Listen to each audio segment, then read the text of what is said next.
Hello, welcome to What Would Your Soul Like You to Know?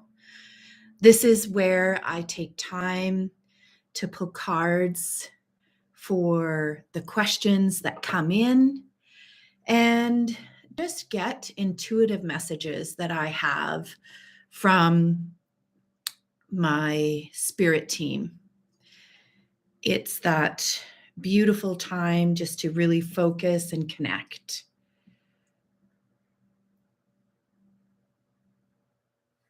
And today is no different. I have my beautiful candle ready. I have my Palo Santo. And we're just going to create sacred space. Just allow ourselves to just take a deep breath and create sacred space. So no matter when you come to this, you can just take some deep breaths in, hand on your heart, and just relax. Relax into your body as your oracle. Relax into your soul as knowing. And we just move in. I've spoken on podcasts and my coffee and cards at michellewright.co and talked about what is happening in the astrology that's continuing to come. There's some big shifts and changes that are happening in February, starting on the 17th. And even right now, we have big shifts of planets moving, and you might be feeling that. And astrology is like weather. So it's just this overall weather. It's not what's happening to us specifically, but it is how we respond to weather. So if it's a torrential downpour, do we put up an umbrella? Do we put on a raincoat? If you're in Alberta, Canada, where I am, if it is minus 40 and you're in a snowstorm, you put on warm clothes and winter boots. So it's this idea of the astrology is coming, and it has just so much beautiful initiation energy to really move us forward. And the first card that I have is an oracle card from Lantern Oracle, and it's talking about sharing. And this is really talking about that reciprocity. It's talking about that giving and taking. So giving is receiving and receiving is giving. So it's this sense and this continued sense of being open to receive and being open to give. So if you find yourself in a situation where you're just hunkering down, I don't know if you're listening to the news, what's going on globally at times, you just start to contract and get dense. And this is saying, no, we need you to move forward. We need you to dive into the Lightseer Tarot. We need you to dive into your magic. This is the major arcana, the magician. And in the magician, you can just see there's all the elements. And it's saying we have our own magic. We need you to tap into your magic now at this time. And we need you to share it with the collective. Share it through positive thoughts, positive thinking, and that you can make a difference. And the image that's coming is that little boy on the beach there's all these starfish along the beach, and he's throwing them into the water. And the beach is just littered with starfish. And a person comes up to him saying, why are you doing that? Because it's not going to make a difference. You're not going to make a difference. And this little boy says, but I made a difference to this one and this one and this one. And so it's really sitting with your own life. It's sitting with what you can control, with is yourself, your thinking, your energy. It's taking the time to sit with a candle and your heart and find joy and gratitude and send blessings with all the people that are in your world. Send blessings to the world. And it can be like a prayer. And for some people, a prayer seems like, well, what does this? A prayer is just wishful thinking. A prayer is just saying, I send my heart energy out into this world. I love the nature. I love all the ways that it connects with me.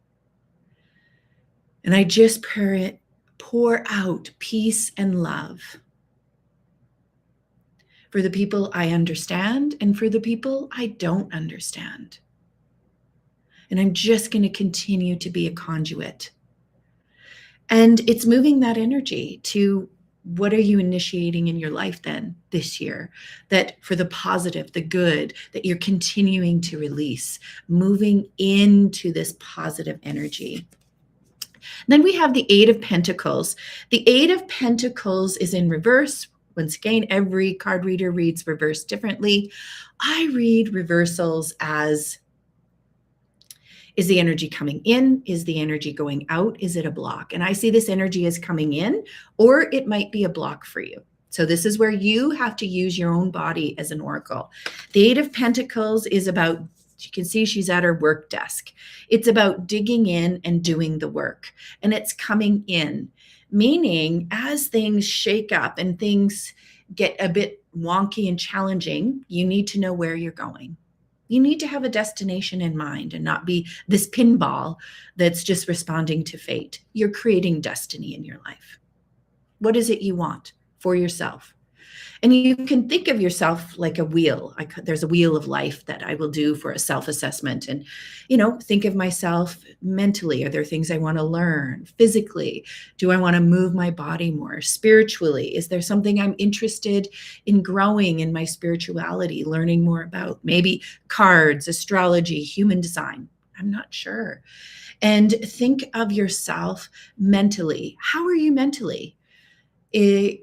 Emotionally, your emotions. Do you have ways that you deal with your subconscious mind that's protecting you? And maybe it's, ramping up when you watch the news. How do you deal with this energy? And these might be the areas that you're exploring. So it's knowing how you're moving forward. Then with the Magician, it's knowing that you can do it and that it is a sharing. So you're working with your spirit team as well. As you're sharing with the collective, you're working with your spirit team. What do I need to know today? And I caught myself today. I caught myself after I was getting up and I had my beautiful coffee. I caught myself getting onto social media and connecting with that first before I connected with my own heart, my own body, my own spirit team. And so all of a sudden I could feel myself moving into comparative kind of thoughts, moving into thoughts of, oh, I haven't done this yet. I haven't done this yet. Oh, I'm not as good as this person. Oh, I don't know, really like that. So all of a sudden it was just this really comparative. I wouldn't say it was positive energy at that moment because I hadn't grounded myself first. What is my takeaway? The grounding first. Ground into who I am first. Who is Michelle first? So it's the same. Who are you? Even before you come here, what I'm sharing with you, I've asked you to ground into your own heart energy, your own messages, your own spirit team. And as you move forward, it's just continuing to grow. This time is about growth. This time is about expansion. This time is about this initiation that starts now, and it is the roadmap for our growth over the next several years. And it's going to look different for everybody depending on how the astrology hits your chart. But the reality is there is growth. And growth means, how do I become flexible and change with this ever-changing world? There are changes that are occurring in this world. And what does that look like for me as a human? And deciding, no matter what's out there, what's going to be in here. It's a big message that's coming from me, is what do you want to experience in your highest potential? I know for me, I want to experience an expansion, an exploration. I want to experience joy and love. And I recognize that things that are happening for me, those are coming in. So I'm going to have those experiences come in for me. And then there's going to be experiences which are challenging and crunchy, and those are also happening for me because it's allowing me to release some outdated thinking, some connections to the past that no longer serve me.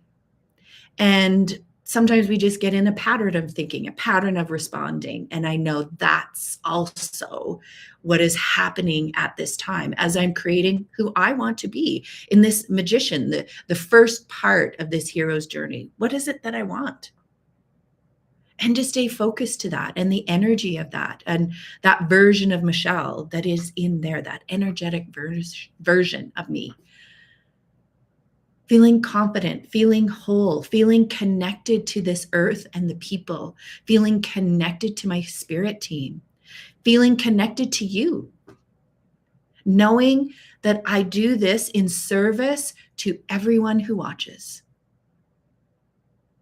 It's a powerful, powerful connection. And I wanted Judith Orloff's card, Surrender. And this one is surrender to divine timing. Recognizing that I have a sense of how this should go. I've got the roadmap, right? And I'm ready. But there is a timing that is divine, either astrological or for myself. The only thing that I can do is prepare myself for what I'm trying to create. Because I know if I don't and I stay in fear, anxiety, or, like I talked about in scrolling on my socials and I just stay in that negative energy, divine timing takes a long time to come. Then it's not coming if I'm not doing some of this work, this internal work. And that's where it's really inviting me to recognize I don't know the timing, but I know the work. And the work is me. The work is my learning. So even this week, I explored, I got a book on Black Moon Lilith, and I got a book on Chiron, the wounded healer. So Black Moon Lilith is really about our shadow selves, and Chiron is about the wounding. So I was looking at different aspects of healing. And how do you lean into that healing? How do you release it through that lens? There's other lenses, inner child work. There's going to therapy, which is so important.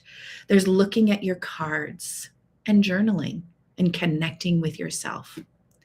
All of these are important ways that you are doing the work, and you are the magic of releasing. You are the magic of cutting the ties to the past that keep you constricted and stuck. You are the magic of imagining a future you in a different way, in a different version of who you can be. So for me, what does this look like? It looks like when I get up in the morning, I feel enough. I feel enough. I start my day knowing that I am intrinsically enough in this world. I am enough, and I can easily receive because I am enough. And I know that seems contradictory, but sometimes I block the receiving because I don't feel good enough. I'm not enough. Excuse me. I'm not enough to receive that gift, that beautiful miracle. So my enoughness comes in my recognizing my wholeness and loving all aspects of me, the shadow work, all aspects of me, even the pieces that aren't that great, even the aspects of myself that are in fear and anxiety and worry. And it's loving all of that and then finding ways. And I'm getting better. I'm doing that energy of the magician, and I'm recognizing when I'm in it and I move out of it. I recognize when I'm in it and I move out of it. I move into possibility. I move into this energy of who I am, of enough, and easily receiving from my business, easily receiving subscribers, easily receiving clients, recognizing that this is my service for anyone who listens at any time. You are enough. You have the magic, and there is a giving and receiving. You are important in this world. Your healing impacts the collective. Your healing heals this earth. You're important. And so that first card of reciprocity, giving and receiving, is important. You are enough to make an impact. What impact are you going to make? And in your growth, recognizing that it doesn't happen in the way we think. And actually, it can happen in miraculous ways that we can't even imagine. And so with that is a surrender and a trust. So that's what I leave you with today. Let me know in the comments how this connected with you. Please hit subscribe and let me know if you have any more questions that you'd like me to answer for you specifically on my next live. Catch me in the comments. Catch me on my Instagram at michellewright.co. Go to my DMs, ask me questions. Start a dialogue. I would love the reciprocity, the giving and taking, the sharing between us as we grow together. Until next time, keep leading with your soul.